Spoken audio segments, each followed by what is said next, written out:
मारेकराचं म्हणजे औरंगजेब. तुम्हाला बोलायचं नाहीये, तुम्हाला बोलायचं नाही, मी बोलल्यावर बोला ना.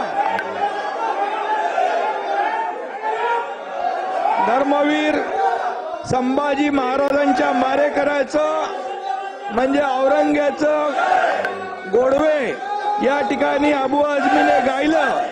खरं म्हणजे अबू आझमीचा निषेध करायला पाहिजे. अबू आझमीचा धिक्कार करतो.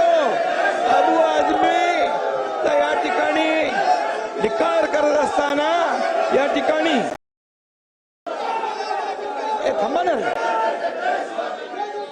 आणि म्हणून अबू आझमीनी यापूर्वी देखील छत्रपती शिवाजी महाराजांच्या बद्दल अतिशय चुकीचं वक्तव्य केलं होतं. आणि म्हणून त्यावेळेस देखील हा वारंवार अबू आझमी छत्रपती शिवाजी महाराज आणि संभाजी महाराजांचा जाणीवपूर्वक अपमान करतो. हा खरं म्हणजे छत्रपती संभाजी महाराजांनी देशासाठी बलिदान केलं, आपला प्राणांचं बलिदान केलं, पण धर्म बदलला नाही. अशा संभाजी महाराजांचा शिवाजी महाराजांचा अपमान करणं म्हणजे हा अबू आझमी देशद्रोही आहे, देशद्रोही आहे. आणि म्हणून या देशद्रोहाला या सभागृहामध्ये बसण्याचा अधिकार, या सभागृहामध्ये बसण्याचा अधिकार या देशद्रोही अबू आझमी याला नाहीये. आणि म्हणून आपण छावा बघा रईस, छावा बघा, छावा सिनेमा बघा. या छत्रपती संभाजी महाराजांचा हलाल केला. 40 दिवस त्यांचे डोळे काढले, त्यांचे नख काढले, त्यांची जीभ छाटली, अंगाची सालटी सोडली, त्याच्यावर मीठ टाकलं आणि असं केलं अपमान.